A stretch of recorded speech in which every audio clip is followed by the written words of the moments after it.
Every family collapse has a breaking point. But in the case of the Browns, the moment everything began to unravel didn't happen inside their homes. It happened in front of cameras, during a moment no one recognized as a warning.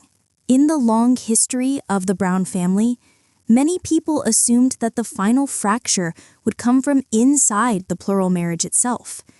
Years of tension, unequal attention, unresolved resentment, and slowly widening gaps between the wives all seemed like the predictable catalysts.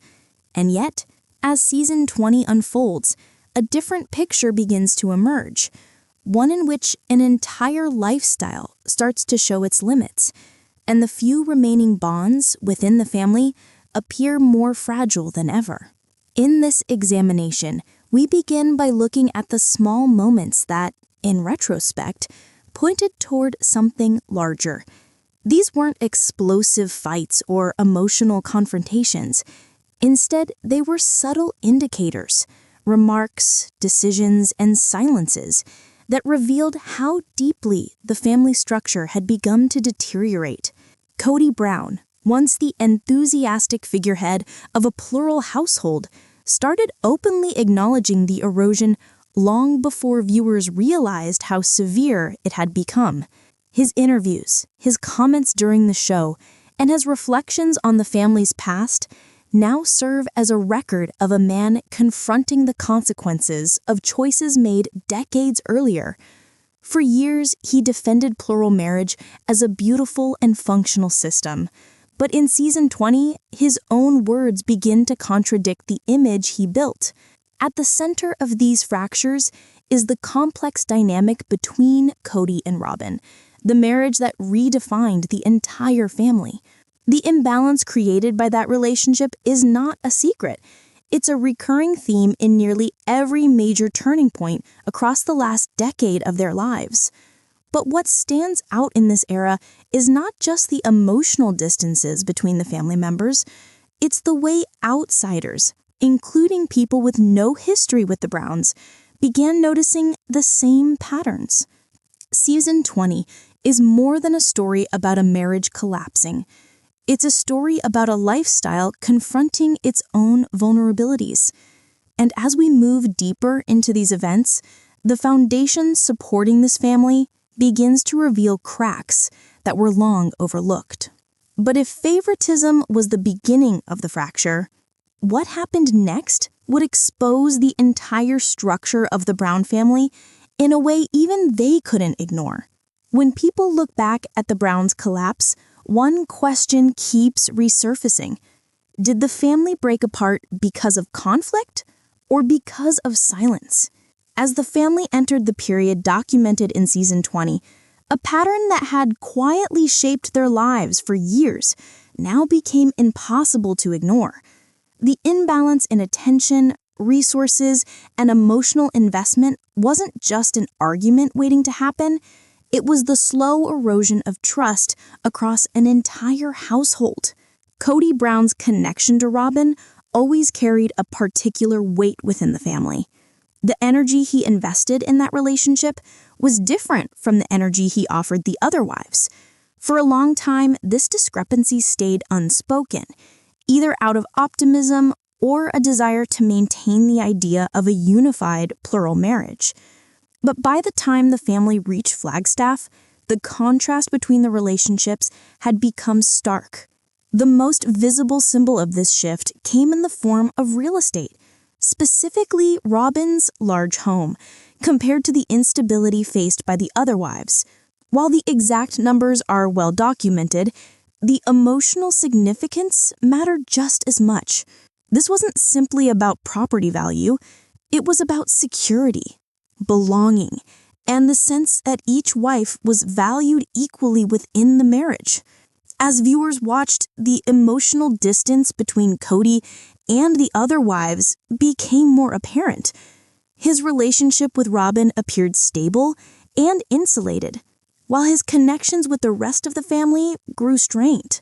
Conversations became tense, misunderstandings grew more frequent, and the once shared vision of a cohesive plural household faded. Coyote Pass, The land intended to symbolize a fresh start instead became the clearest representation of this divide. Each parcel was meant to reflect unity, a new beginning in a shared space, but instead it exposed how deeply the family members' priorities and feelings had diverged. Some questioned the feasibility of the plan. Others admitted they never wanted it at all. The land wasn't just property, it was a measuring stick for commitment, dreams, and emotional investment. And as the families struggled to align their futures, the imbalance became more pronounced. This was no longer a matter of small disagreements.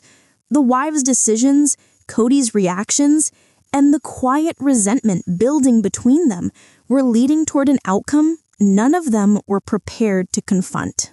But what none of them realized was that the most revealing insight into this imbalance wouldn't come from inside the family. It would come from someone completely outside it. Sometimes the most honest picture of a family doesn't come from those inside it, but from the people who cross paths with them briefly and have no investment in protecting the story. During the months when season 20 was being discussed publicly, the family's internal fractures began aligning with something unexpected. Observations made by people who had no prior connection to the Browns at all.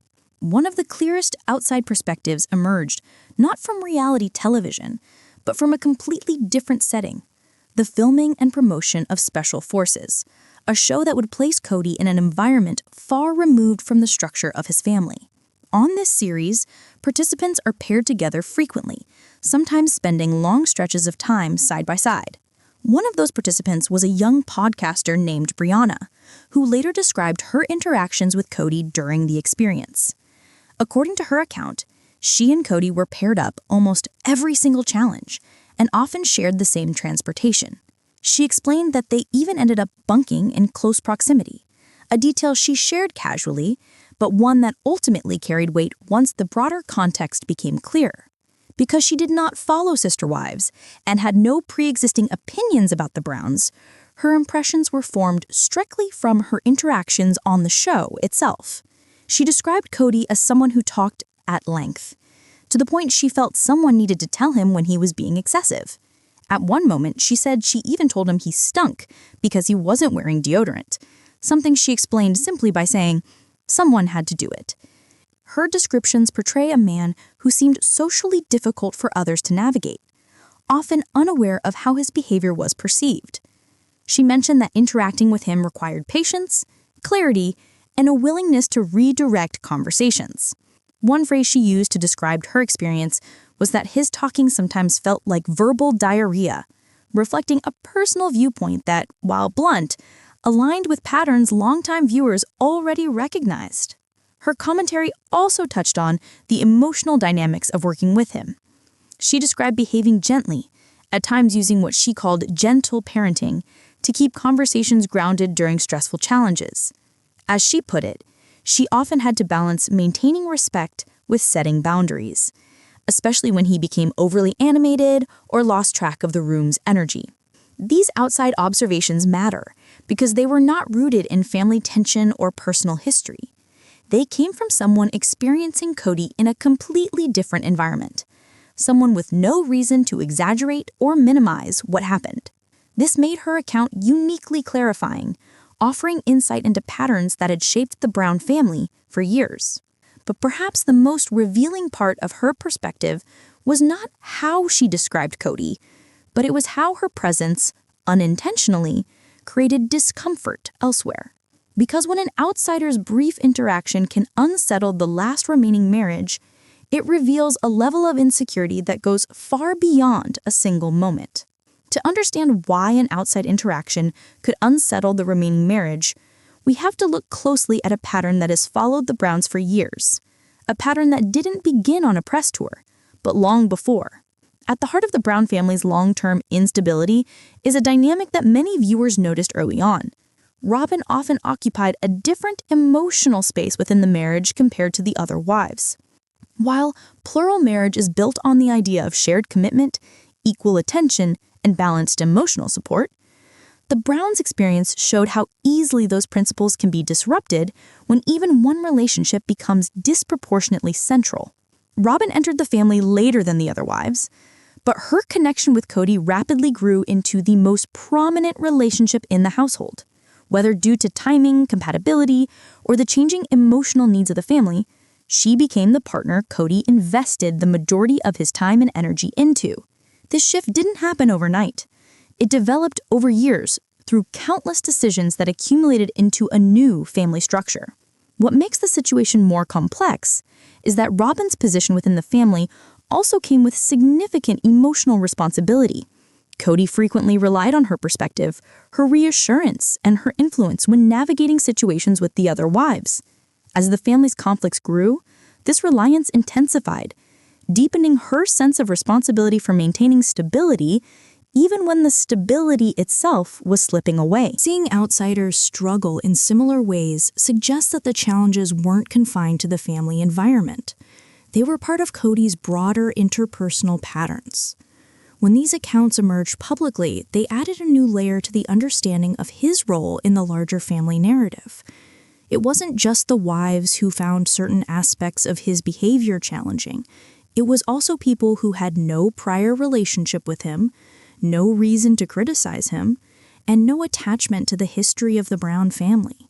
This contrast between Kody's perception of himself and the experiences of those around him is crucial to understanding why Season 20 unfolded the way it did.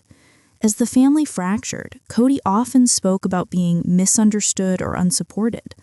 But the observations from Special Forces show that the communication gaps he struggled with were not limited to the plural marriage structure.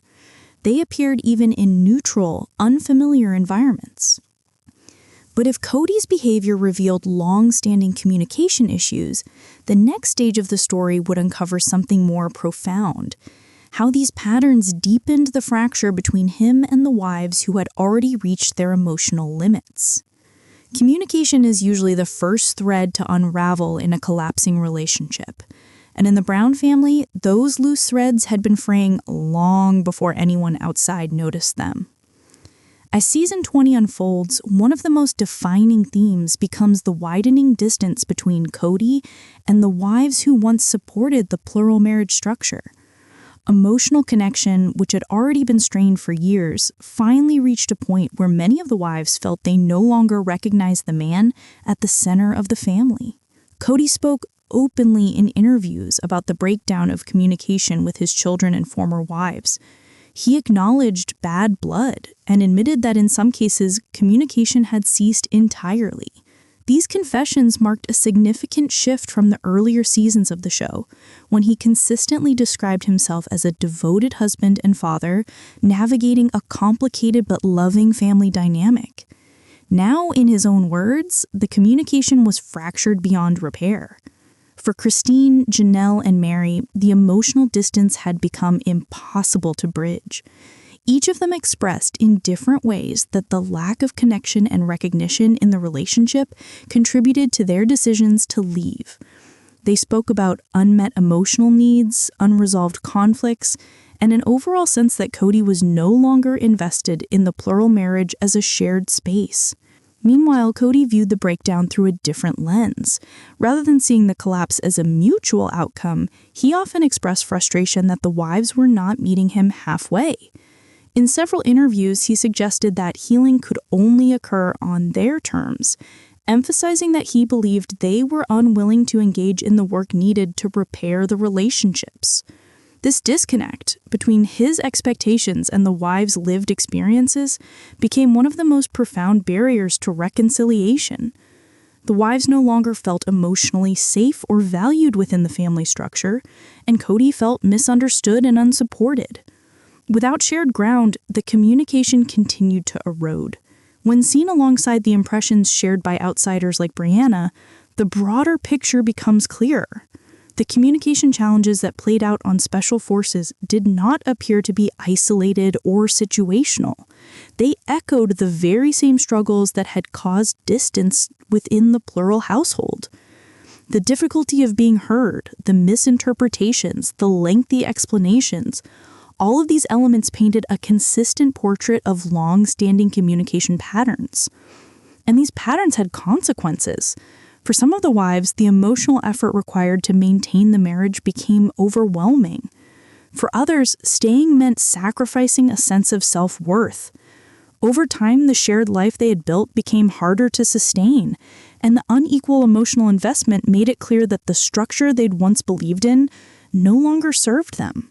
By the time season 20 was filmed, the separations were no longer theoretical. They were real, permanent decisions, made after years of feeling sidelined, misunderstood, or unvalued.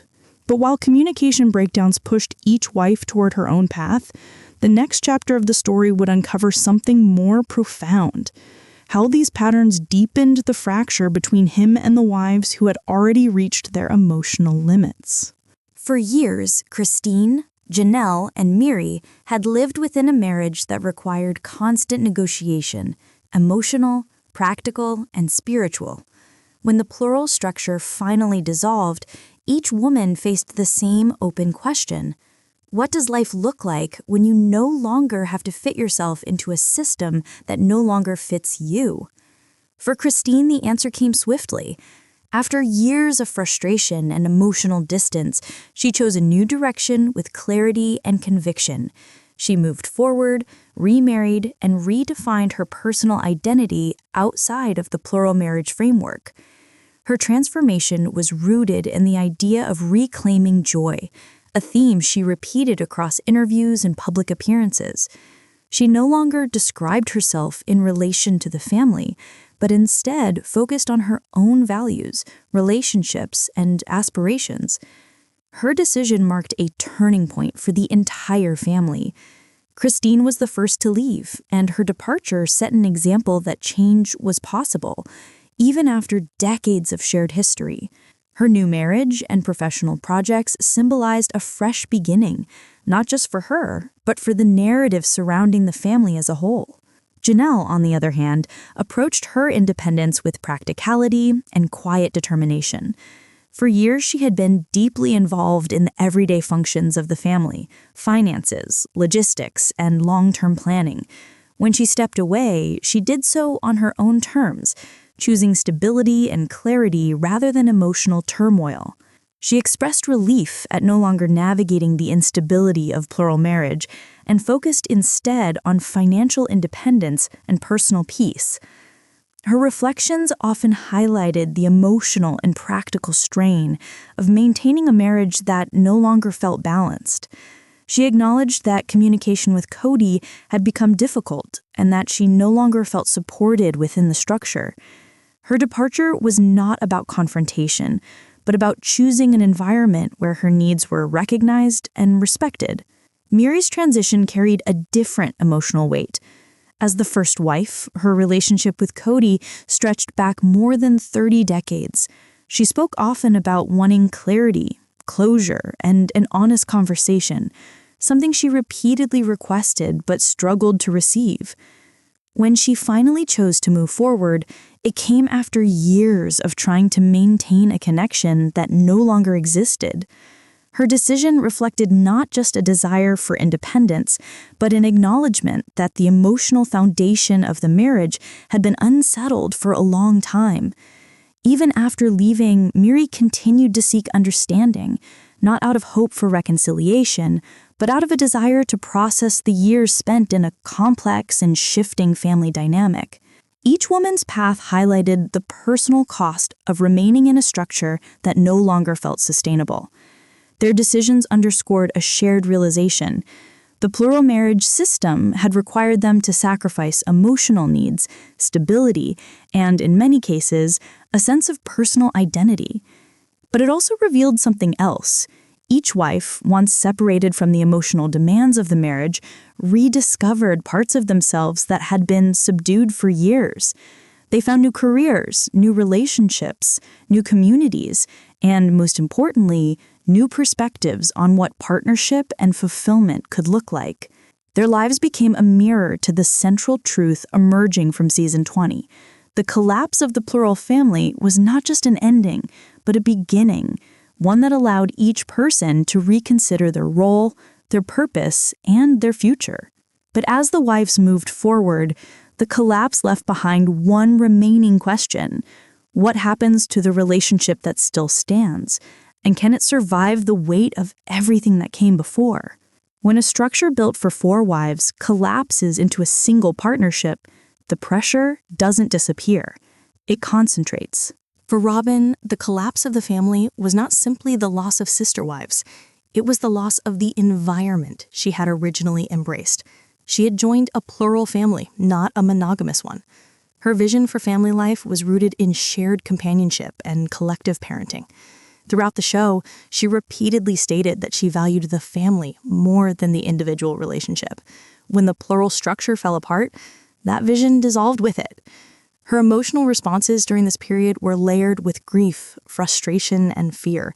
She often spoke about the heartbreak of watching the family dismantle, not just for her own sake, but for the children, the traditions, and the sense of belonging that plural marriage had once promised. The idea that she and Kody were now a monogamous couple by default, rather than by choice, created a sense of displacement rather than stability. For Kody, the situation carried different complexities. While he expressed regret about how the relationships ended, he also revealed deep frustration and confusion regarding how the family had reached this point. His interviews often showed him revisiting past decisions, searching for explanations, or attributing the collapse to shifting loyalties and emotional withdrawal. In his view, the breakdown reflected a lack of shared commitment to the principles he believed were central to plural marriage. Yet despite the endurance of their partnership, cracks were visible. The emotional burden of being the last remaining marriage created a dynamic that felt more pressured than peaceful. Moments from the season and interviews showed Kody struggling with the reality that his relationship with Robyn was not insulated from the consequences of the collapse. Instead, it was affected by them at every turn. Their bond was not simply a surviving marriage. It was the final strand tying together the remnants of a once expansive family. And as outside observers began noticing patterns in Kody's behavior, and as Robyn became increasingly protective of their space, it became evident that the weight of the family's past was now resting on just 2 people. This created a dynamic that was not necessarily sustainable, nor one that resembled the vision either of them had when they began their lives together. The collapse may have solidified their partnership in practical terms, but emotionally, it placed them at the center of a legacy that neither could escape. But to understand the full impact of this collapse, we have to step back even further, because the consequences of the Brown family's unraveling reach far beyond the marriages themselves. Family stories don't end when relationships do. Their consequences continue shaping the people who lived them and the people who watched them, long after the final decision is made. As the Brown family's internal world transformed, the ripple effects extended far beyond the marriages themselves. Plural marriage had once been presented as a structure defined by unity, cooperation, and shared purpose. But season 20 revealed a more complicated truth. The collapse of the family was not contained within the household. It reshaped relationships with the children, altered public perception, and shifted how the entire narrative of the Browns would be understood. The children, many of whom had grown up on camera, were among those most affected by the emotional fractures. Some maintained close relationships with their mothers, while others expressed distance or frustration toward Kody. In interviews, several children pointed to long-standing issues, emotional disconnects, inconsistent communication, or moments when they felt overlooked within the plural structure. For some, their father's shift toward a singular focus on one relationship reflected not only a change in the family dynamic, but a change in the foundation of their upbringing. The emotional cost of this shift was neither sudden nor subtle. It had accumulated over years, shaped by decisions, priorities, and patterns that were now more visible than ever. Beyond the children, the public who had followed the Browns for more than a decade also found themselves reinterpreting the story they thought they understood. For years, viewers saw a portrait of a large, unified family pushing against social norms. But as the cracks in the structure became clearer, so did the complexities. The experiences shared during the Special Forces filming, the observations from outsiders, and the evolving interviews with the Browns themselves all contributed to a deeper reevaluation of what the plural marriage had truly been. These external insights highlighted aspects of the family dynamic that had been difficult for the wives to articulate at times. The communication issues, the emotional imbalances, and the tension surrounding certain behaviors were not confined to private moments. They were visible even to people who interacted with Kody briefly, including those who described his conversational patterns as overwhelming or difficult to navigate. This broader picture challenged the narrative that the collapse resulted solely from internal conflicts or personal grievances. Instead, it suggested that the family structure had long relied on emotional negotiations that were not sustainable in the long term. The wives' departures, the children's distancing, and the external accounts all pointed to deeper systemic issues. And while the remaining marriage between Kody and Robyn continued, it existed within a much larger context, one shaped by history, by public scrutiny, and by the lasting impact on the children who lived through the transitions. The collapse wasn't just a private event, it became a defining chapter in the public understanding of the Browns, altering how their story would be remembered. What remains is not simply a record of separations, but a portrait of a family whose internal struggles became visible to a wider world, forever changing the narrative of a lifestyle once presented as harmonious. But as the dust settles and each person moves forward, one final question remains. What does the end of the plural marriage truly mean for the future of the Browns, and how will the story be remembered from here? When a family built on shared commitments comes apart, the final chapter isn't written by the people who left, it's written by the questions that remain. As we reach the end of this examination, the story of the Brown family stands as one of the most significant transformations ever shown in long-form reality television. What began as a portrait of unity and unconventional togetherness gradually shifted into an honest, sometimes painful exploration of what happens when a system no longer functions the way it once did. Plural marriage, as it was presented for over a decade, depended on balance, emotional, logistical, and relational. When that balance shifted, when one relationship drew more attention than the others, and when communication patterns made mutual understanding increasingly difficult, the foundation of the family began to change. Not in an instant, but slowly, over years, in ways that were both visible and invisible to the people living within it. Season 20 captures the aftermath of this evolution with clarity. It shows a husband grappling with regret, a wife confronting the reality of being the last partner in a structure designed to be shared, and former wives learning to navigate independence after devoting decades to a collective household. It also shows how an outsider's brief experience, a professional collaboration during special forces, could reinforce long-standing patterns that were otherwise difficult to articulate. But perhaps the most compelling aspect of the Brown story is not the collapse itself. It is what each person chooses to carry forward. Christine steps confidently into a new life, defined not by the past but by a sense of renewed possibility.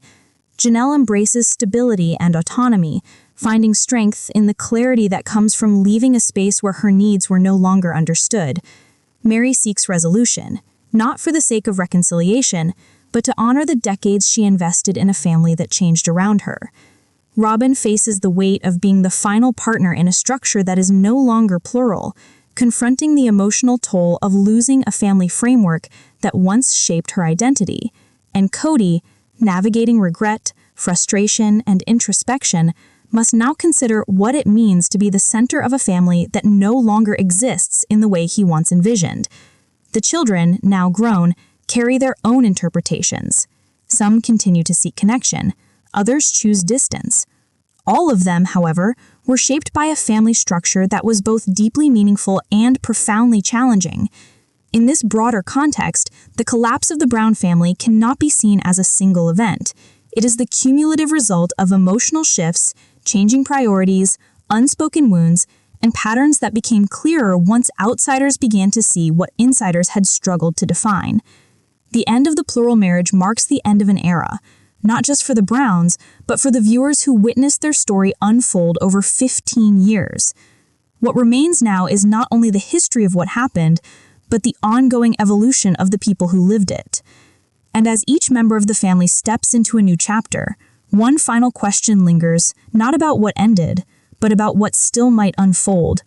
and whether the future of the Browns will be shaped by healing, distance, or a story none of them have spoken yet,